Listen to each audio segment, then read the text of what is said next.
சீமானுக்கு ஆதரவாக பாஜக ஆதரவாளர்ங்கிற தலைப்பில் நம்ம இன்னைக்கு இந்த காணொலியை காண இருக்கோம். தேர்தல் ஆணையம் நாம் தமிழர் கட்சிக்கு சின்னம் தராமல் இருப்பதும், அது மட்டும் இல்லாமல் உங்களுக்கு சின்னம் கிடையாதுங்கிற மாதிரி பல வேலைகளை பார்த்துக்கிட்டு இருக்காங்க. இது எல்லாம் செய்து கொண்டிருப்பது ஒன்றிய அரசுன்னு தெரியும். அந்த ஒன்றிய அரசுக்கு ஆதரவாக செயல்படக்கூடிய, ஒன்றிய அரசு பற்றி பல இடங்களில் பேசக்கூடிய நபராக இருந்த கிஷோர் கே சாமி அவர்கள் பார்த்திங்கன்னா, நாம் தமிழர் கட்சிக்கு இவர்கள் செய்திருப்பது ரொம்ப ஒரு மோசமான விஷயம்னு சொல்லிட்டு பதிவு செய்திருக்காரு. அவர் என்ன குறிப்பிட்டிருக்காரு அப்படின்னா, தேர்தல் ஆணையம் நாம் தமிழர் கட்சி சின்னம் விவகாரத்தில் செய்திருப்பது பச்சை அயோக்கியத்தனம். இதை கட்சி மாச்சரியங்கள் கடந்து அனைவருமே கண்டிக்க வேண்டும்.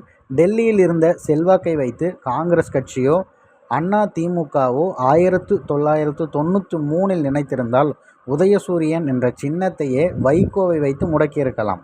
அன்று தேர்தல் ஆணையம் சுதந்திரமாக இயங்கியது.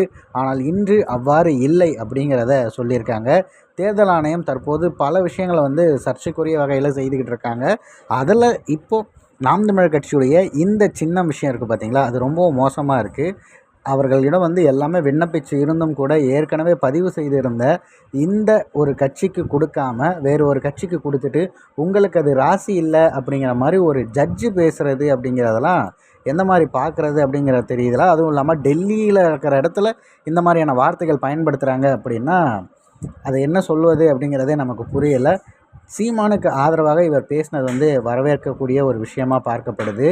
ஏன்னா தொடர்ச்சியாக ஒரு பாஜக ஆதரவாளராக இருந்து இந்த மாதிரியே பேசிக்கிட்டு இருக்கவர், முழுக்க முழுக்க சீமானுக்கு எதிர்ப்பாகவும் பேசிக்கிட்டு இருக்க ஒருத்தர் இந்த விஷயத்தில் தவறு நடந்திருக்கு அப்படின்ட்டு பதிவு செய்வதற்கு நேரடியாக அவர் பேசியிருக்க இந்த விஷயம் பாராட்டலுக்குரியது.